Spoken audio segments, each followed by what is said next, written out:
Hi అండి. నా పేరు నాగరాజు. యాక్చువల్‌గా నేను స్టేయింగ్ ఇన్ హైదరాబాద్. మా ప్రాపర్ వచ్చేసరికి అవనిగడ్డ నియర్ బై. సో, నేనేంటంటే ఇక్కడ రీసెంట్‌లీ గాట్ మ్యారీడ్. సో, మా అత్తగారి వీళ్ళ ఇల్లు విజయవాడ. ఇక్కడికి వచ్చాను. నాకేంటంటే పొడిదగ్గులాగా అలా వస్తా ఉంది. ఆహ్, ఏంటి అలా వస్తుందని చెప్పేసి నేను ఒక హాస్పిటల్‌కెళ్ళాను.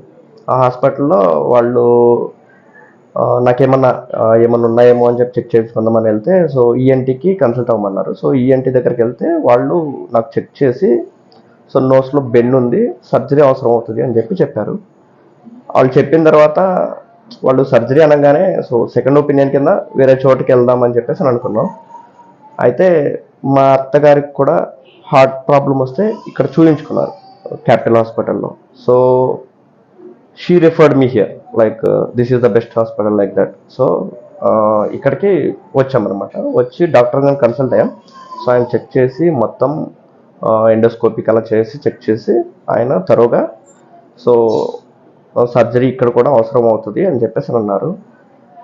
నెక్స్ట్ వచ్చేసరికి స్కానింగ్లో అవి చేసి రిపోర్ట్లు చేసి అన్నీ చేసిన తర్వాత సో సర్జరీ అవసరం. ఏమేమి సర్జరీస్ అంటే 3 సర్జరీస్ చెప్పారు. 3 వచ్చేసరికి ఫెస్ ఒకటి, ఎండోప్లాస్టీ సంథింగ్ లైక్ 3 సర్జరీస్ చెప్పారు. సో 3 ఎట్ ఎ టైం 1 డేలో ఆయన ఫినిష్ చేశారు. 3 డేస్ నేను ఇక్కడ స్టే చేశాను హాస్పిటల్లో. సో అకామిడేషన్ కానీ అంతా కానీ so hospitality everything nice only. So they treated well actually. So everyone like sisters and everything, they checked everything every hour like 3 hours, every 3 hours they checked the BP and everything.